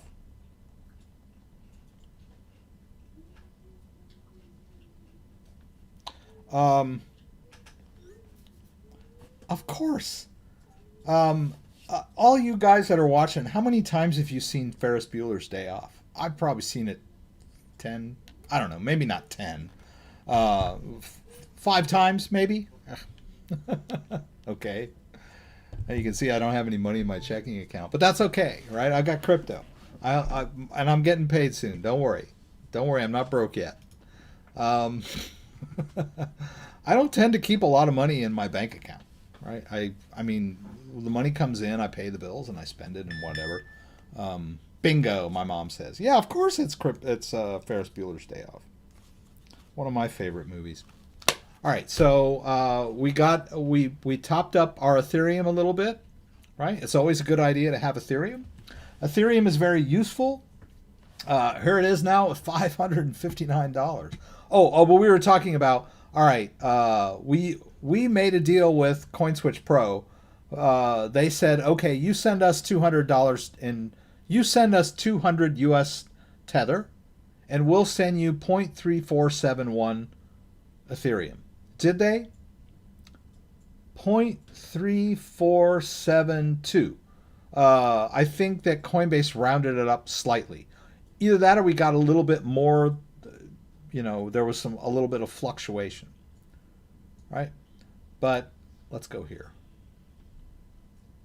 Oh, we've already switched it out, right? It's not showing me the same. Let's look at this. Right there. There's the 0.3471 at market price for 210. So we got what we agreed to, right? Even though Coinbase, or I'm sorry, Ledger Live is telling me that much Ethereum is only worth $192.48. That may well be, right? I may have agreed to, a $7 charge, right? But I'm not gonna like split hairs, right? I might be able to take that. Let's see, what are we doing here?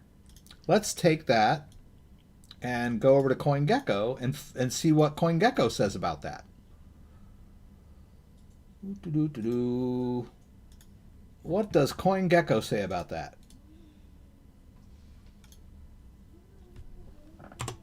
CoinGecko says it's worth 193. All right, so what did? Yeah, so there's a slight difference. All right, not to mention the fact that Ethereum is like fluctuating up and down on the market, right? It might be like shooting up, right? It's up 8%, right? $556. So Ethereum is on a tear. Really cool. Right, so we got, let's look at coinmarketcap.com right now and just kind of get a feel for what's going on in the market right now. All right, our Bitcoin is 18,667.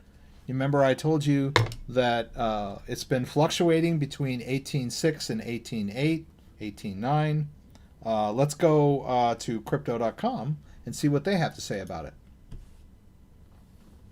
I always go to crypto.com to see what I feel is the most current price of Bitcoin. They're always like a couple hours ahead for some reason. All right, so they're saying that Bitcoin is 18,759, right? Notice there's a discrepancy there, right? This is Singapore, or I'm sorry, Hong Kong. They're based in Hong Kong.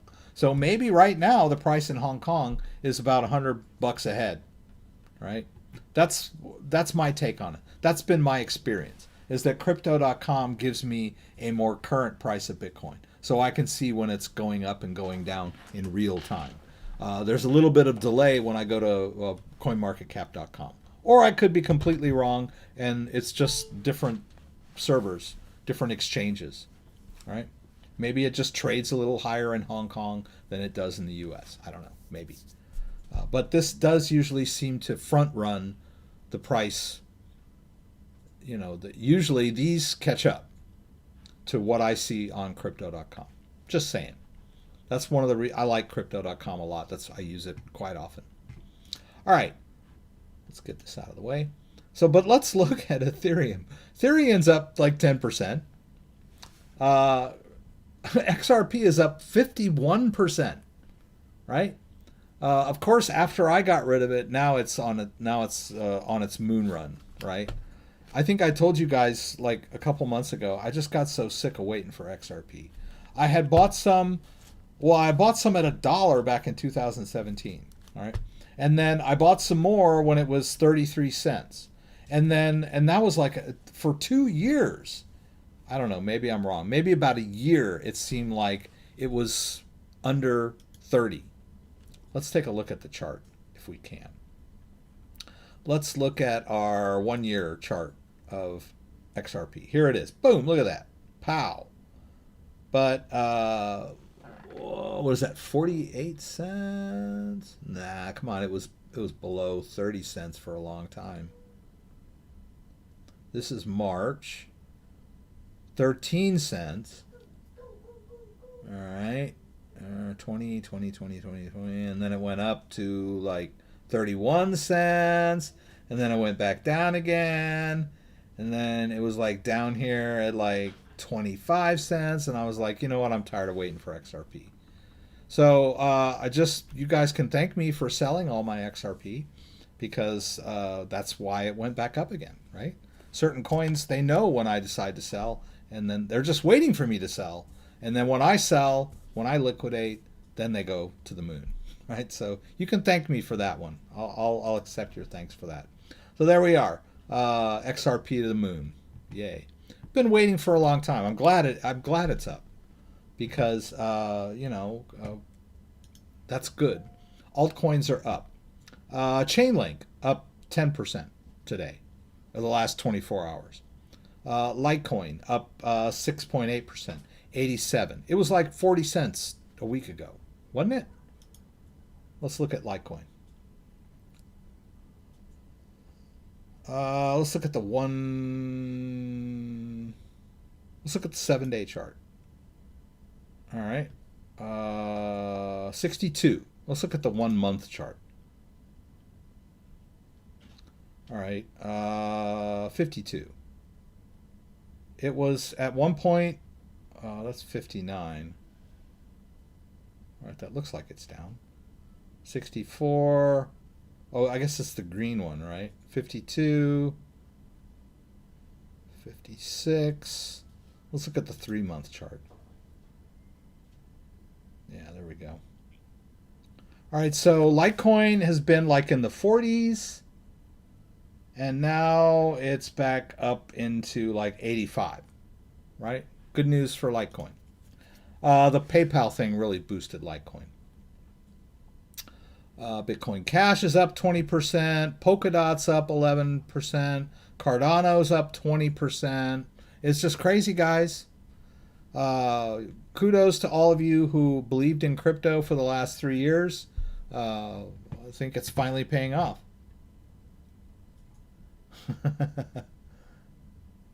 All right, so it's good to have everybody here tonight. Thanks for sticking with me during my Google Authenticator troubleshooting. That was kind of hairy. I was really upset when that happened. Been sleeping on it for 2 years. That's great. Okay, Yasha has a question. Let's see if I can find it. Okay, Yasha. This always happens that somebody will ask a question and then I miss it. Where is it? Yasha, where are you? Yasha, where's your question? Yasha. CryptoDad knows. I'm very educated, and I hope you can let me know about a good solution to fix this matter. Okay. I am super frustrated and annoyed by this matter for 3 days now. Okay, here we go. My question is, VeChain Sync account stopped working. I tried to uninstall and reinstall the wallet. However, it will only load halfway. How do I fix this issue? Shall I try a different computer to see if the wallet gets installed so I can access my VeChain crypto? All right. The VeChain is the Sync app, if I'm not mistaken. Let's see if we can find it. QRS Sync.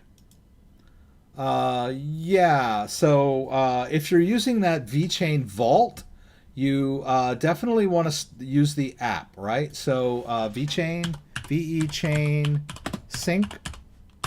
I'm hoping that this is the one. Come on. Oh. Where is it? Is this it? Yeah, here it is. So you definitely want to go to this site and download this app if you haven't. So I'm assuming Yasha De Silva did this. You might want to reinstall Sync, right? You can uninstall it and reinstall it, right? So if you go to apps, and Sync, right? You can uninstall it and reinstall it, right? You could try that, right?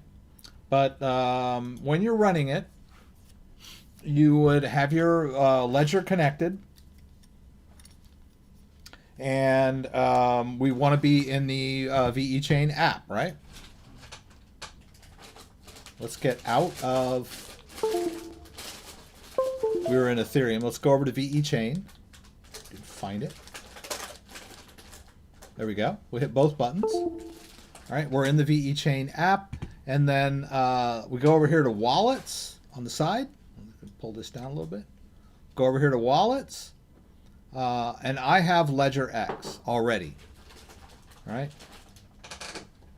But if you don't, then you'd hit Ledger. Now I don't know. Oh, it says it wants me to update. Okay, I can do that. But anyway. If you don't, I don't know that there's, you can remove it, right? So maybe you can remove it completely. Let's do that. Delete this wallet. I gotta delete it. Ledger X. All right, just delete this wallet. All right, now it's empty. Let's go ahead and run the update. Let's put this up here. Let's gonna reinstall.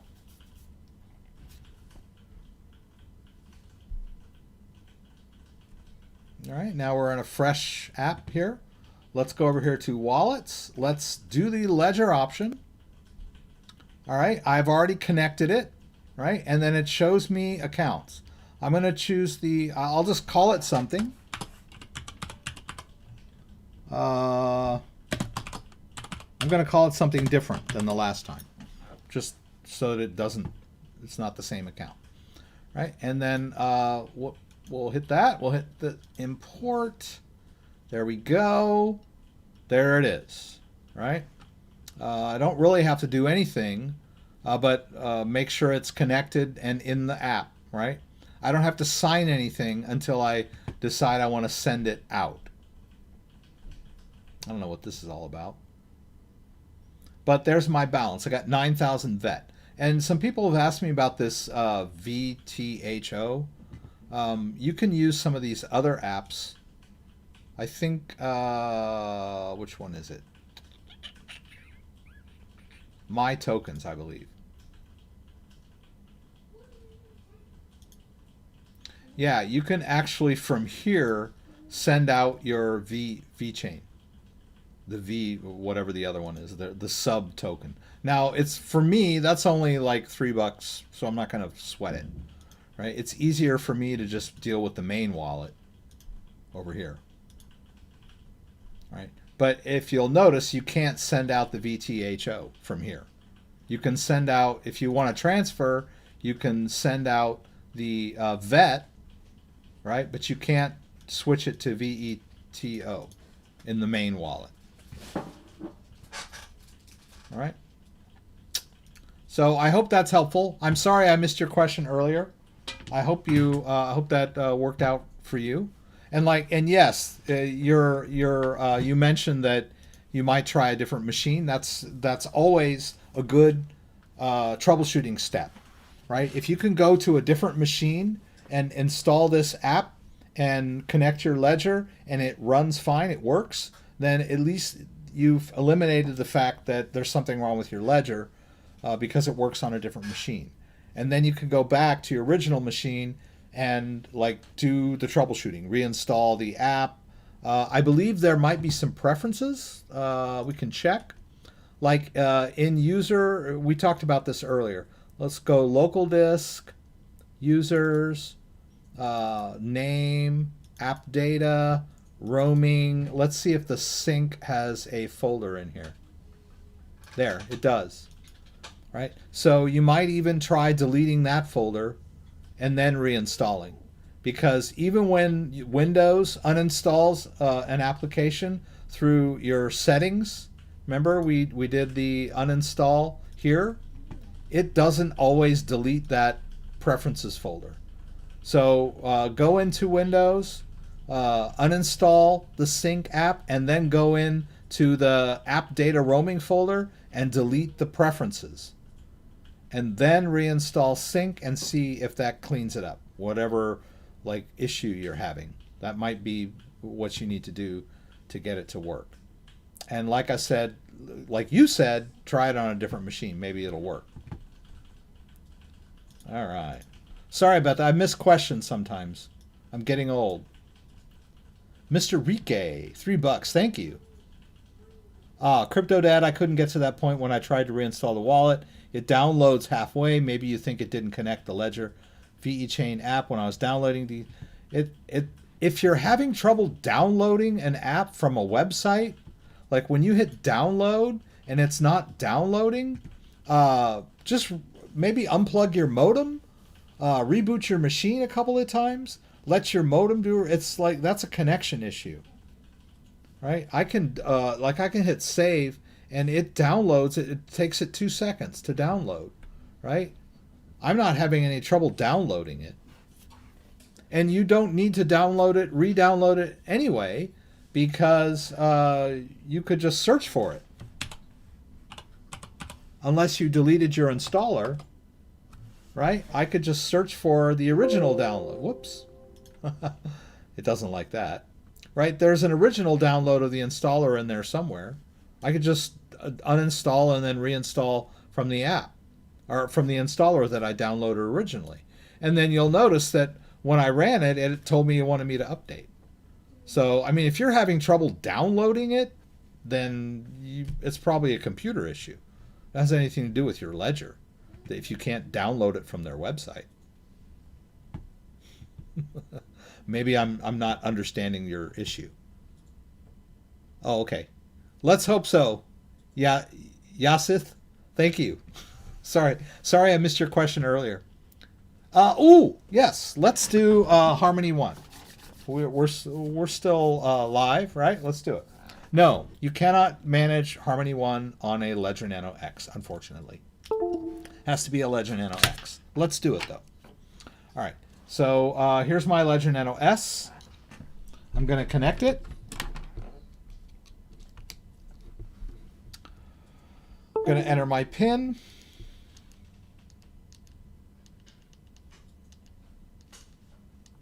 I don't know why they don't have the Harmony 1 app for the Ledger Nano X yet. It's weird. It's possible that they do now. I didn't even check. But as far as I know, it has to be on the Ledger Nano S, which is weird.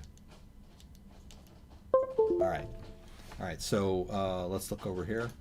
And you can see that I've got the Harmony 1 app on my Ledger Nano S. Let's hit both buttons. All right, now let's go into the, whoops, here we go.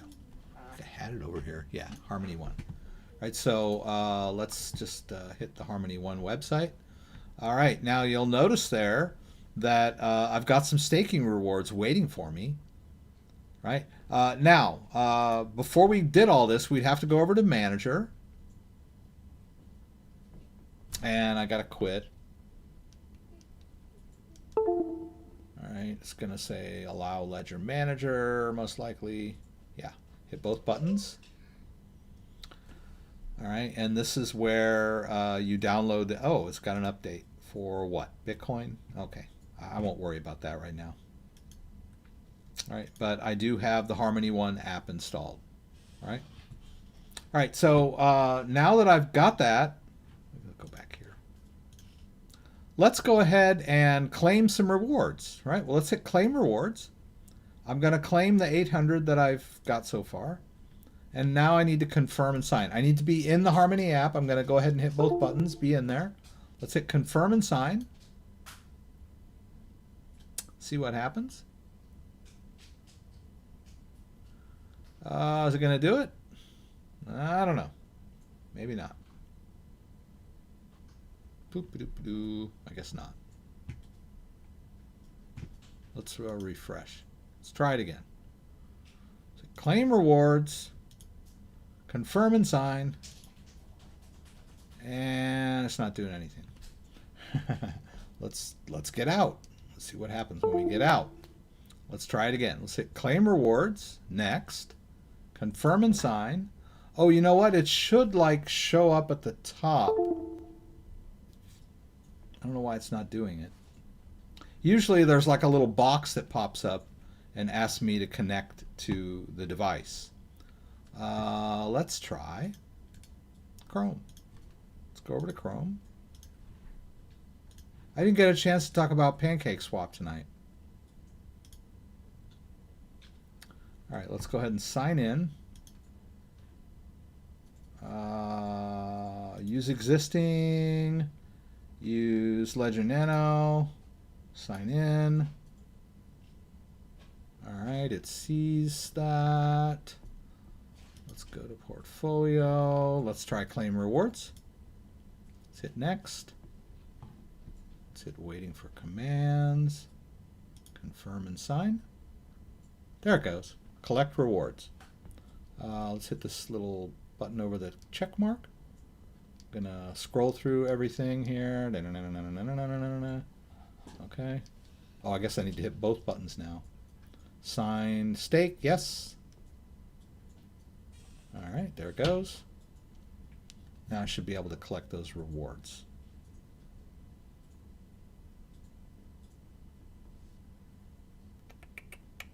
Good, there it goes.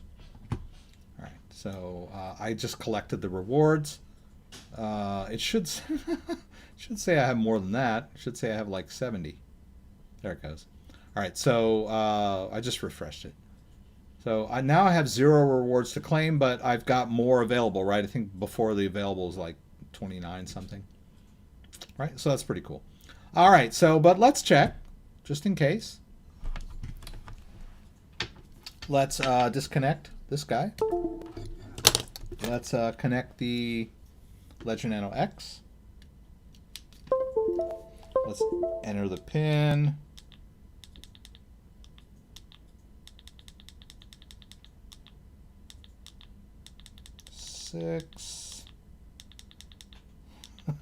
Saying my PIN out loud.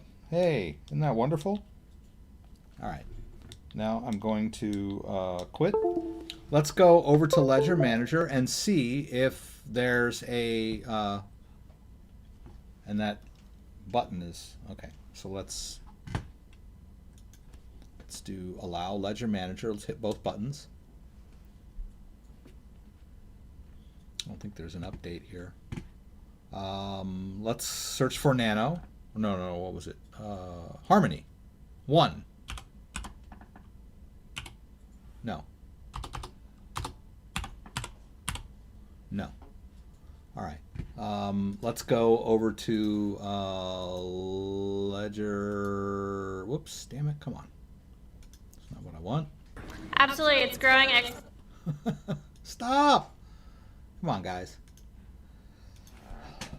Ledger. There we go. Ledger.com. Let's go to crypto assets. Let's do Harmony. Let's look down here. Whoops. Come on.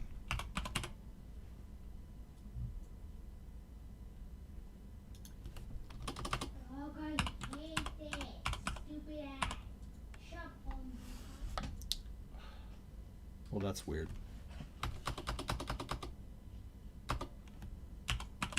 Yeah, that's really weird. Okay.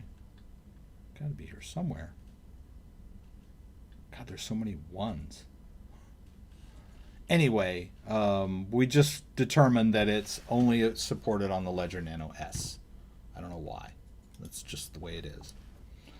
Whenever a company has a interface with the ledger, their developers need to work on it.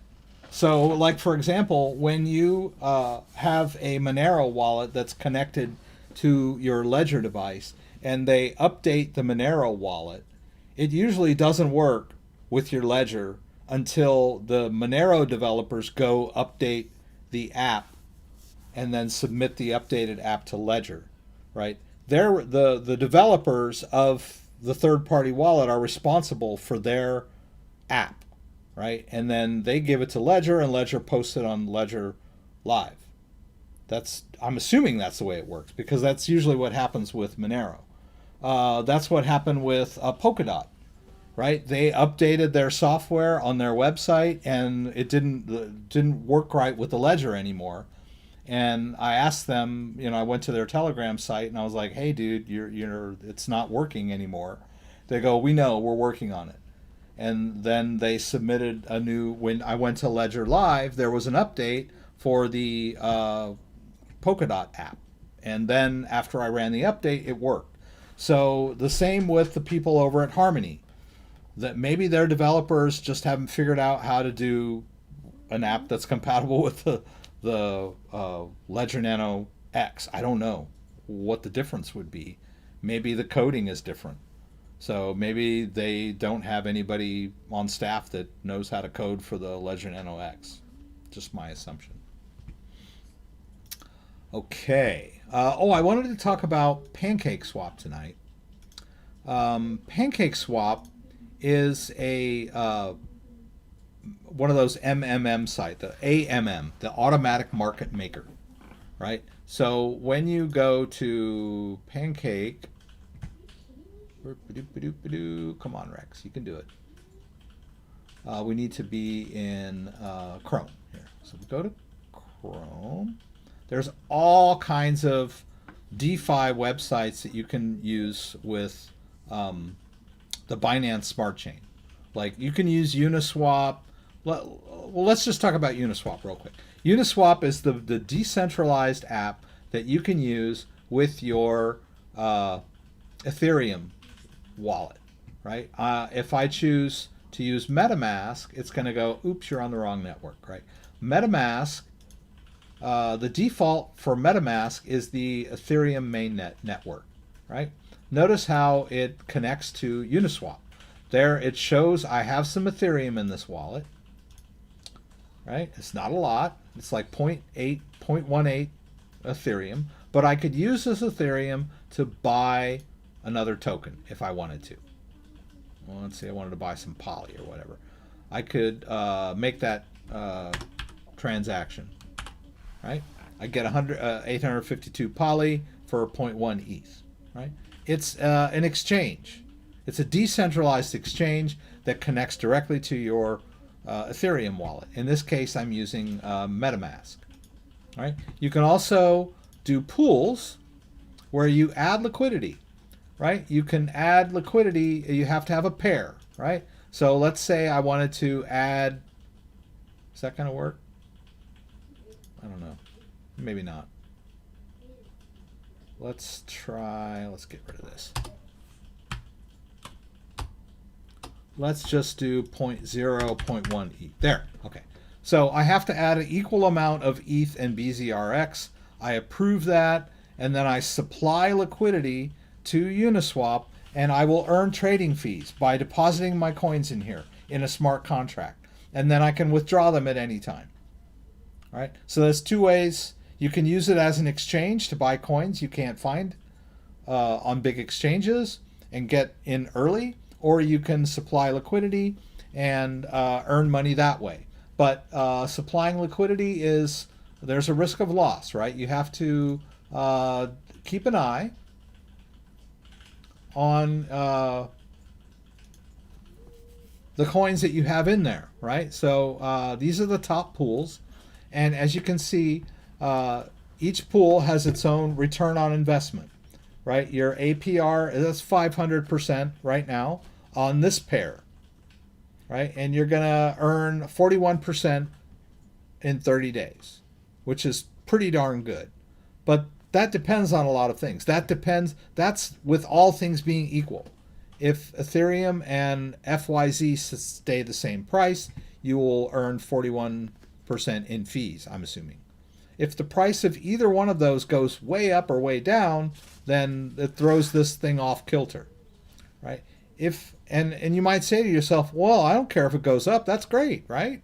Not always, right? If FYZ goes to the moon while you've got it deposited in the liquidity pool, and then you withdraw it from the liquidity pool, you may have made more money if you'd have just held it, the coin, on its own, and then sold it when it got higher, rather than having it committed to this liquidity pool. That's called impermanent loss. Right? And impermanent loss can occur either direction, right? It can go, if the coin goes way up or the coin goes way down, you can have impermanent loss. You could even lose your entire investment if one of the coin like totally tanks, right? So those are the pitfalls. But I wanted to show you on PancakeSwap, because this is one of the newer decentralized exchanges that's compatible with the Binance Smart Chain. And what is that, you say? Well, it's another protocol similar to Ethereum that you can access within MetaMask. Right? You can program different networks, right? So here we've got the Ethereum mainnet. I can switch it over to the Binance Smart Chain. Now, I set this up in advance, right? If you go here to settings, go down to networks, there are settings that you need to put in for the Binance Smart Chain, right? I named it. There's a URL. There's a chain ID. symbol, and Block Explorer URL, right? All those things, I believe I've got that MetaMask, Binance Smart Chain. There's a little article here. There it is. This guide will tell you how to do it, right? You set it up so that you can connect your MetaMask wallet to the Binance Smart Chain, right? There's the settings are down here, right here. Mainnet, right? You want the mainnet, right? You don't want another test net because you're using real tokens. All right, so now we've done that, right? I've got my wallet. My MetaMask wallet is connected, and it's on the Binance Smart Chain, and there I've got like 20 BNB in here. I can use BNB to trade, right? I can use BNB to buy French fries, if I want, right? I could say, okay, I want to buy 10 BNB. I have liquidity for this, or maybe not. Let's see. It should autofill in a sec. If it doesn't, okay, there it goes. Right, 10 BNB will get me 7.6 fries. So it's an exchange. It's also a liquidity pool where you can add liquidity, right? So I could take BNB, and if I got another token like this BLK token, I could put that max there, and so I could supply liquidity and earn trading fees, and I get a share of the pool, right? It's another way to earn. But like I said, you have to keep an eye on the prices of these coins, right? You don't want to get impermanent loss. So you have to. Now another thing that you can do once you've created liquidity pools, as you can see, it says no liquidity found. When I go over here to farm, and I can go to these farms. These are where you actually stake your liquidity pool tokens, right? Because they give you liquidity pool tokens when you provide liquidity. And then I can take those and reinvest them. So when I hit select, you can see that I got 252 liquidity pool tokens that are earning cake right now. And I did this morning. So 14 cake is, I don't know, $5, whatever. But that's not bad for a day's worth of non-work, right? And in a 24-hour period, it's probably going to be more like 10, right? Now, if I unstake this, I'll just go ahead and harvest it. I'll go ahead and unstake it.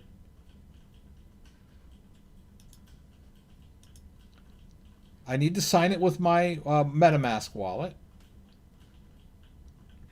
And it's going to not take very long. There, I just saw it on my phone.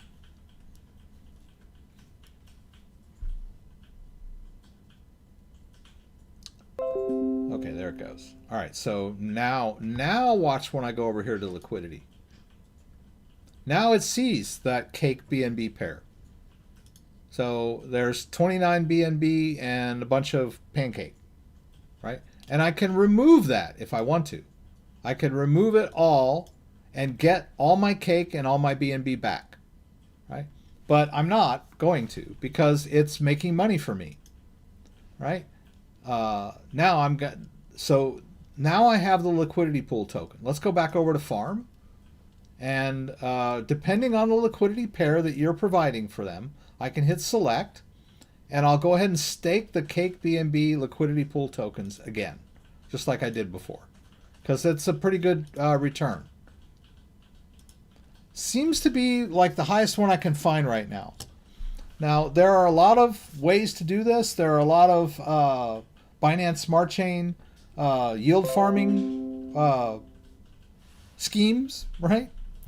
But this one, I like this one, the pancake swap. Now, if you'll notice here, when we go to farms, right now, the API, the yearly return is only 219%, which is really good when you think of that as compared to a savings account, right?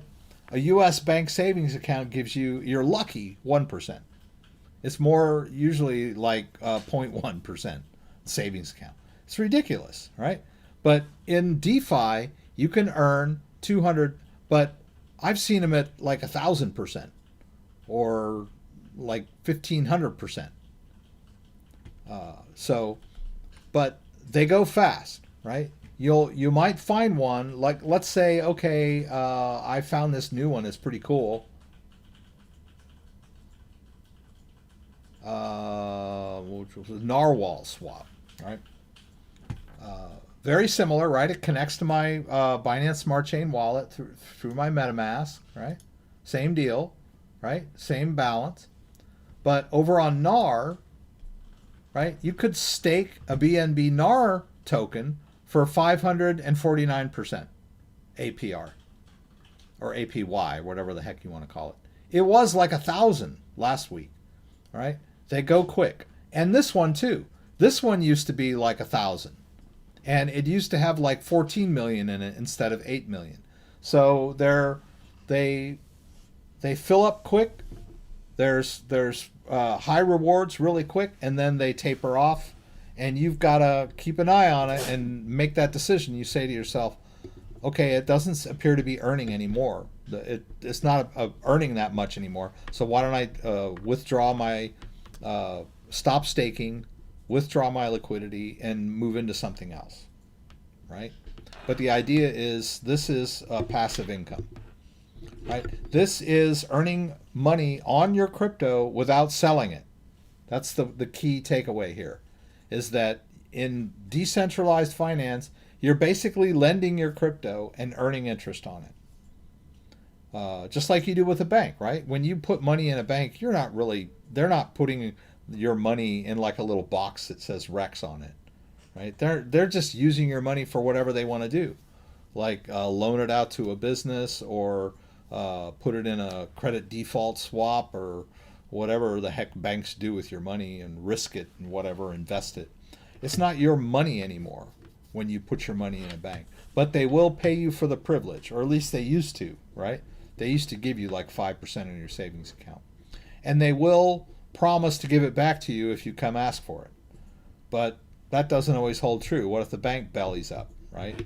What if things go crazy and you run down to the ATM and there's a line around the block because everyone's freaking out and they want their cash, right? You can't touch it. Same with crypto, right? You don't want to invest your crypto, deposit your crypto somewhere where you can't get it back. These are smart contracts. You can always get your crypto back anytime you need it. It's all it's built in. Now, some of these have bugs, true, right? So you buyer beware, right? But this site has been audited now. It has been audited, but not all of them have, right? So NAR, I don't know, right? But I put my money in NAR for a week and it made pretty good money. I think I made like $100 during that week.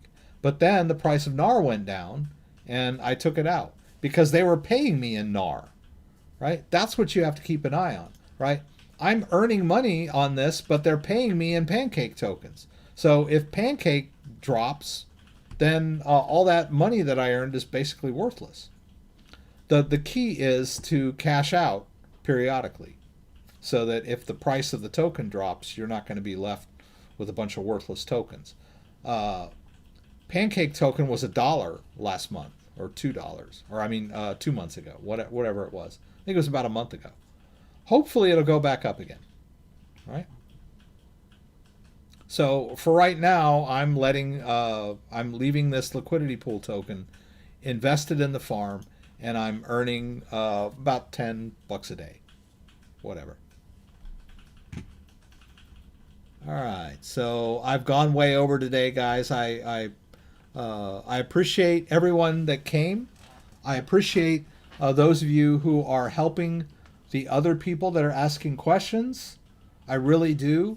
My heart goes out to everyone that came here and watched and maybe learned something. Those of you who asked questions, I was able to answer. For those of you who I missed, I apologize. I'm really wondering, I've got to look into this, but a lot of times when I'm rewatching my live streams, I'll see someone that asked me a question that I didn't respond to. And I really don't know how to contact that person. because all I see is their YouTube handle. I don't really know anyway. I'll have to figure that one out. Anyway, guys, thanks for coming. I'm going to wrap it up for tonight. Hopefully, my last question, I see my ledger tells me my 24-word seed phrase. If someone steals this seed, could he access my cryptos without another ledger, with another ledger or another hardware? Yes, yes. Anyone that steals that phrase will be able to access your crypto. I'm assuming that they're going to go buy their own ledger to do it. That's how it works. Or there are ways to use that 24-word recovery phrase in other wallets. You can import, there are wallets that will import a 24-word recovery phrase.